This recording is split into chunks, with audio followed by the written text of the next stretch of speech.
നമസ്കാരം. ഗുരുവായൂർ ക്ഷേത്രത്തിലെ ഏകാദശി ദിനത്തിൽ ഉദയാസ്മന പൂജ മാറ്റിയ തർക്കം കോടതി കയറിയിരിക്കുകയാണ്. വൃശ്ചിക മാസത്തിലെ പൂജ തുലാം മാസത്തിലേക്ക് മാറ്റിയതാണ് വിവാദമുണ്ടായത്. കേസ് സുപ്രീം കോടതിയിലാണ് നിലവിൽ. ആചാരങ്ങൾ അതേപടി തുടരണമെന്നായിരുന്നു കോടതി കഴിഞ്ഞ ദിവസം നിരീക്ഷിച്ചത്. ആചാരമല്ല, വഴിപാടാണ് ഉദയാസ്മന പൂജ എന്ന വാദം വില പോയില്ല. പൂജ മാറ്റുന്നത് ആചാരത്തിന്റെയും ദൈവഹിതത്തിന്റെയും ലംഘനമാണെന്ന് ചൂണ്ടിക്കാട്ടി തന്ത്രി കുടുംബമായ ചെന്നാസ് ഇല്ലമാണ് ഹർജി നൽകിയത്.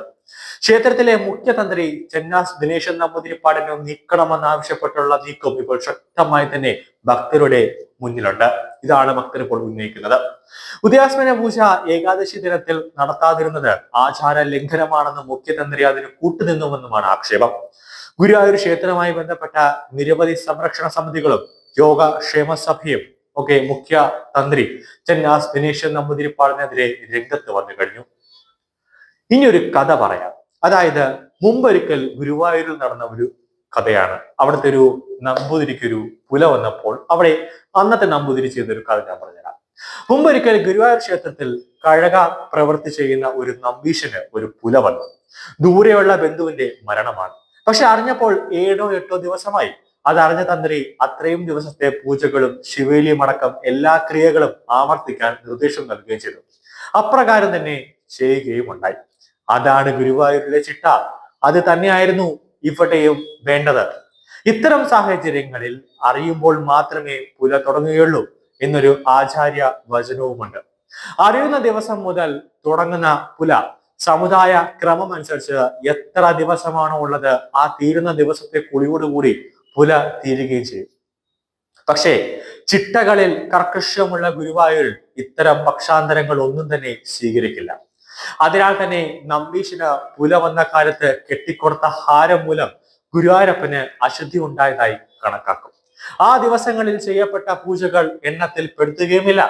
അത് സഖ്യ ഒപ്പിക്കാൻ വേണ്ടി ശിഷ്ടമുള്ള ദിവസങ്ങളിൽ സമയം കണ്ടെത്തി മേൽസഖ്യ പൂജകൾ ആവർത്തിക്കും.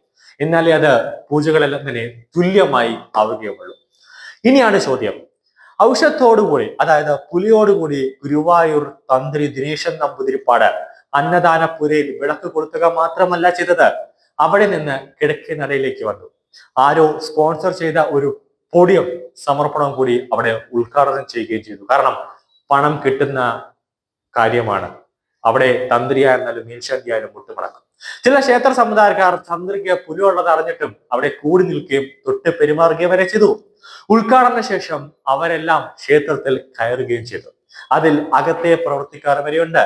മേൽശാന്തിയും ഓദിക്കമാരും മാത്രമല്ലല്ലോ നാലമ്പലത്തിനുള്ളിൽ പ്രവേശിക്കുന്നത്. അത് നമ്മൾ ഓർത്തിക്കണം. അവര് മാത്രമല്ല നാലമ്പലത്തിനകത്ത് പ്രവർത്തിക്കുന്നത്. കൂട്ടിത്തൊട്ട് അശുദ്ധമാക്കൽ എന്നതിനെ പറ്റി അധികം വിസ്തരിക്കുന്നില്ല. പുലിയുള്ള തന്ത്രിയെ തൊട്ട് പെരുമാറിയ ശേഷം 4 അമ്പലത്തിനുള്ളിൽ കയറിയ ആൾ തന്നെ എന്നോട് ഈ വിഷയം സംബന്ധിച്ചതാണ്. തന്ത്രി മൂലം അകത്തേക്ക് അശുദ്ധി ഉണ്ടായി എന്നത് വ്യക്തമാണ്. അങ്ങനെയെങ്കിൽ എന്നാണോ തന്ത്രി ഇതിന് പ്രായശ്ചിത്തം വേണമെന്ന് നിശ്ചയിക്കുന്നത്, അന്നേ ആ ഓദിക്കന്മാരെ കൊണ്ട് പുണ്യാഹ ശുദ്ധി കർമ്മങ്ങൾ ചെയ്ത ശേഷം പുലയുണ്ടായ ദിവസം മുതൽ ശുദ്ധക്രിയ കഴിയുന്നത് വരെയുള്ള ദിവസങ്ങളിൽ ഗുരുവായൂരപ്പന് ചെയ്ത എല്ലാ പൂജകളും ആവർത്തിക്കേണ്ടതല്ലേ? നമ്പീശന് ഒരു നിയമം, നമ്പൂതിരിക്ക് ഒരു നിയമം എന്നൊന്നും ബ്രാഹ്മണ സഭയിൽ പറഞ്ഞിട്ടില്ലല്ലോ. നമ്പീശന്റെ ഭാഗത്ത് നിന്നും വരുന്ന വീഴ്ചകളെക്കാളും ഗൗരവമുള്ളതാണ് നമ്പൂതിരിയുടെ ഭാഗത്തു നിന്നുള്ള വീഴ്ച. അതിന് 2 കാരണങ്ങളുണ്ട്. ഒന്ന്, നമ്പീശൻ പുല അറിഞ്ഞിരുന്നില്ല. അറിഞ്ഞിരുന്നുവെങ്കിൽ അയാൾ ക്ഷേത്രത്തിലെ പ്രവൃത്തികൾ ചെയ്യില്ല എന്നത് ഉറപ്പാണ്. രണ്ടാമത്, തന്ത്രിക്ക് തനിക്ക് പുല ഉള്ള കാര്യം അറിയാമായിരുന്നു എന്നിരിക്കെ ഈ കാണിച്ചതിനൊക്കെ എന്തു പറഞ്ഞാണ് വിശേഷിപ്പിക്കേണ്ടത്? ശുദ്ധാശുദ്ധങ്ങൾ നിശ്ചയിക്കാൻ ഉത്തരവാദിത്തപ്പെട്ട തന്ത്രി ചെന്ന് ഇങ്ങനെ ചെയ്യുന്നത് ഒരു ന്യായീകരണവുമില്ല. അതായത് അവിടെ ഗുരുവായൂരപ്പനാണ് വരുന്നത്, അല്ലാതെ തന്ത്രിയല്ല. ഗുരുവായൂർ ക്ഷേത്രങ്ങളിൽ അടക്കം ഭക്തരെ മണിക്കൂറോളം ക്യൂ നിന്ന് അനാവശ്യമായി ഭക്തരെ മണിക്കൂറോളം ക്യൂ നിർത്തി തളർത്തി വീഴുന്നു. ഒരു തുള്ളി വെള്ളം പോലും കൊടുക്കാത്ത അവസ്ഥയിലേക്ക് എത്തുന്നു. തിരുപ്പതി മോഡലിലേക്ക് അവിടുത്തെ ദേവസ്വം ബോർഡ് ചെന്ന് കാണണം. ഗുരുവായൂർ ദേവസ്വം ബോർഡ് മണിക്കൂറോളം ക്യൂ നിൽക്കുന്ന ഭക്തരെ തിരുപ്പതിയിലെ ദേവസ്വം ബോർഡ് ജീവനക്കാർ എങ്ങനെയാണ് സ്വീകരിക്കുന്നതെന്ന്. ഇവിടെ 5 മിനിറ്റ് ഒരു ഗ്ലാസ് വെള്ളം കൊണ്ടുവന്നാൽ പിന്നെ കൊണ്ടുവന്ന് വരുന്നത് അരമണിക്കൂർ 3/4 മണിക്കൂർ കഴിഞ്ഞിട്ടാണ്. കൊച്ചുകുട്ടികളെന്നോ വയസ്സായ മുതിർന്നവരെന്നോ ഒരു പരിഗണന പോലും കൊടുക്കാതെ മണിക്കൂറോളം അനാവശ്യമായി ക്യൂ നിർത്തുന്നു. VIP-കൾക്ക് പാസ് കൊടുത്ത്